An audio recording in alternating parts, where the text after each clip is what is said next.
Hello दोस्तों, this is Shubham Pandey and welcome to GS connect.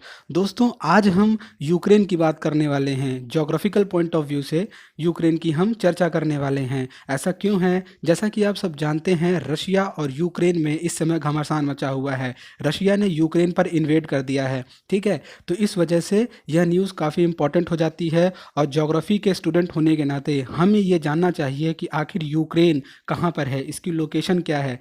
तो all over जो इसका ज्योग्राफिकल पॉइंट ऑफ व्यू है, इसके बारे में हम जानने की कोशिश करेंगे। तो चलिए शुरू करते हैं।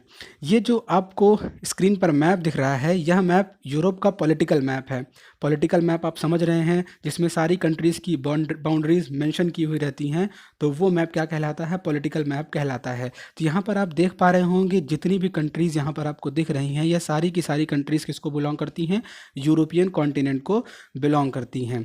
तो सबसे पहला सवाल हमें ये जानना हमारे लिए इम्पॉर्टेंट हो जाता है कि आखिर जो ये रशिया और यूक्रेन की क्राइसिस में रशिया कहाँ पर है और यूक्रेन कहाँ पर है, ठीक है।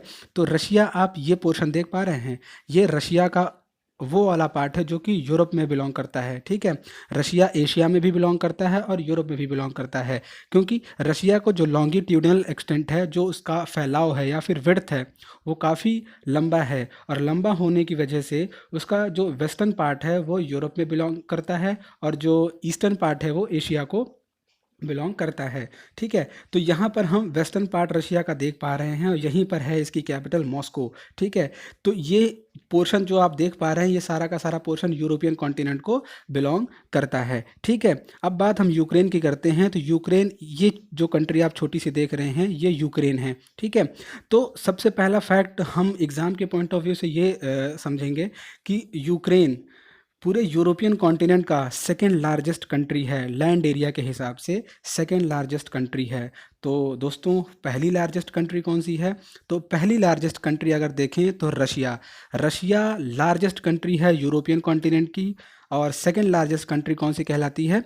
यूक्रेन आती है, ठीक है। तो एक ये पॉइंट आप दिमाग में रखेंगे। अब अगर हमने बात कर ली एरिया की, तो हम ये समझेंगे कि यूक्रेन, ये जो कॉन्टिनेंट का ये जो सेकंड लार्जेस्ट कंट्री है यूक्रेन, ये कितना एरिया कवर करता है पूरे यूरोप का?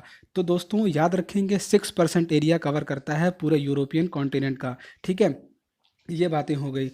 दोस्तों, दूसरा सवाल जो एग्ज़ाम के पॉइंट ऑफ व्यू से इम्पोर्टेंट हो जाता है, वो ये है कि ऐसी कौन कौन सी कंट्रीज़ हैं जो बाउंड्री बनाती हैं यूक्रेन के साथ। तो हम यहाँ मैप पर देख पा रहे हैं। सबसे पहले हम नॉर्थ से शुरू करेंगे। आप देख पा रहे हैं, नॉर्थ में आपको बेलारूस मिल जा रहा है, जिसकी कैपिटल आपको क्या मिल रही है? मिन्स्क मिल रही है। उसके बाद जैसे ही हम क्लॉकवाइज डायरेक्शन में मूव करेंगे तो हमें रशिया मिल जा रहा है। रशिया हम देखेंगे, नॉर्थ नॉर्थ ईस्ट में भी मिल रहा है, ईस्ट में भी मिल रहा है, और साउथ ईस्ट में भी देखेंगे तो हमें रशिया ही बाउंड्री शेयर कर रहा है यूक्रेन के साथ। यहाँ पर आप अजोव सी देख पा रहे हैं, ये अजोव सी है। और यहीं पर आप देख पा रहे हैं स्ट्रेट ऑफ कर्च है। ये सारे के सारे पॉइंट्स काफ़ी इंपॉर्टेंट है दोस्तों। ये जो आप देख पा रहे हैं स्ट्रेट छोटा सा, जो अजोव सी को ब्लैक सी से कनेक्ट कर रहा है, कौन कनेक्ट कर रहा है? स्ट्रेट ऑफ कर्च कनेक्ट कर रहा है। और ये आप देख पा रहे हैं, ये यूक्रेन का पार्ट हुआ करता था, क्राइमिया, जिसको अनेक्स कर लिया है रशिया ने 2014 में, ठीक है। तो अभी इस पे इन्वेड करके इस समय इस पर रशिया का कब्जा है 2014 से, ठीक है।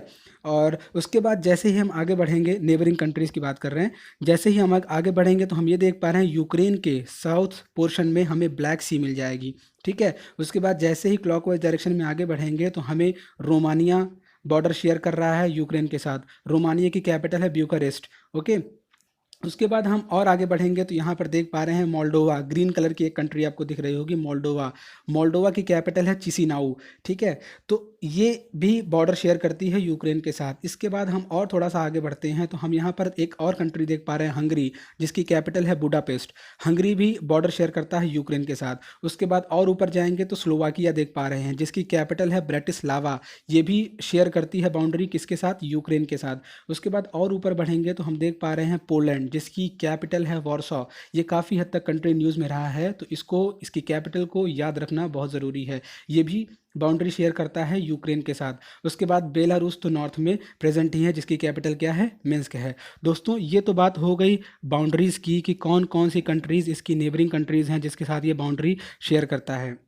अगर हम बात करें रिवर की, तो एक ही रिवर ऐसी है जो कि पूरे यूक्रेन को दो पार्ट्स में डिवाइड करती है। एक वेस्टर्न यूक्रेन हो जाता है, दूसरा ईस्टर्न यूक्रेन हो जाता है। Eastern Ukraine and western Ukraine हो जाता है। तो जो ये रिवर आप देख पा रहे हैं, ये रिवर कीव से निकल रही है और ये ड्रेन कहाँ कर रही है? ब्लैक सी में ड्रेन कर रही है। ठीक है, तो इस रिवर का नाम क्या है? यहाँ पर हमने मेंशन किया हुआ है नाइपर रिवर। इस रिवर को कहते हैं नाइपर रिवर। ये बहुत ही इंपॉर्टेंट है, क्वेश्चंस बन सकते हैं कि नाइपर रिवर ड्रेन कहाँ करती है। तो दोस्तों, नाइपर रिवर ड्रेन करती है ब्लैक सी में। ठीक है, और यूक्रेन को कौन सी रिवर दो पार्ट्स में डिवाइड करती है? ईस्टर्न और वेस्टर्न यूक्रेन में। तो कह देंगे आप नाइपर रिवर करती है। ठीक है, तो ये एक चीज़ इंपॉर्टेंट जो आपने कवर कर ली। अब इसके बाद आप देखेंगे कि ऐसा यूक्रेन का वो वाला पार्ट जो कि रशिया के साथ बॉर्डर शेयर कर रहा है, ये जो एरिया आप देख पा रहे हैं, ये जो नाइपर रिवर के ईस्ट की तरफ का एरिया जो आप देख पा रहे हैं, ये एरिया, यहाँ पर रशियन एथनिसिटी के लोग ज़्यादा मिलते हैं। और इस रिवर के अगर वेस्ट में जाएंगे तो इस रीजन में आपको यूक्रेनियन एथनिसिटी के लोग ज़्यादा मिलेंगे। तो आप ये पूछेंगे कि सर, ये एथनिसिटी जो वर्ड है इसका मतलब क्या होता है? एक छोटे से एग्जाम्पल से समझते हैं। जैसा कि हमारी कंट्री में डिफरेंट डिफरेंट स्टेट्स आप देखते हैं, पंजाब है, केरल है, तमिलनाडु है। ठीक है, तो यहाँ पर आप देखेंगे कि different different language speaking peoples रहते हैं। जैसे पंजाब में पंजाबी स्पीकिंग पीपल हैं, गुजरात में गुजराती स्पीकिंग पीपल हैं, और केरल में मलयालम स्पीकिंग पीपल हैं। तो जो ये पंजाबी और ये मलयाली और जो गुजराती है, ये सारे के सारे टर्म एथनिसिटी कहलाते हैं। मतलब ethnicity, Gujarati ethnicity, Punjabi ethnicity, Malayali ethnicity. ठीक है, तो ये सारी की सारी चीज़ें क्या कहलाती हैं? एथनिसिटी कहलाती हैं। तो यहाँ पर आप ध्यान रखेंगे कि रशिया के बॉर्डर से जो एरिया कवर हो रहा है, उस एरिया में रशियन एथनिसिटी के लोग ज़्यादा रहते हैं, रशियन स्पीकिंग पीपल ज़्यादा रहते हैं। ठीक है, यहाँ के लोग प्रो रशियंस हैं, रशियंस को पसंद करते हैं। ठीक है, रशिया के साथ मिलना चाहते हैं। लेकिन जैसे ही आप इस रिवर को क्रॉस करके आप वेस्ट की तरफ आते हैं, तो यहाँ पर यूक्रेनियन पीपल्स मिलते हैं, यूक्रेनियन एथनिसिटी के लोग मिलते हैं। और यहाँ के लोग अपनी कंट्री को इंडिपेंडेंट देखना चाहते हैं और अपनी कंट्री से काफ़ी ज़्यादा प्यार करते हैं। तो दोस्तों, ये हो गई बात रिवर की और एथनिसिटी की बात हो गई, जो कि एक कॉम्प्रिहेंसिवली हमने कवर कर लिया है। तो दोस्तों, अब हम बात कर लेते हैं यहाँ की डेमोग्राफी की। ठीक है, तो डेमोग्राफी में सबसे पहले हम बात करेंगे पॉपुलेशन की। अगर दोस्तों बात पॉपुलेशन की करें तो इस कंट्री की जो पॉपुलेशन है वो आपको अराउंड 4.5 करोड़ के आसपास की पॉपुलेशन यहाँ पर मिलेगी।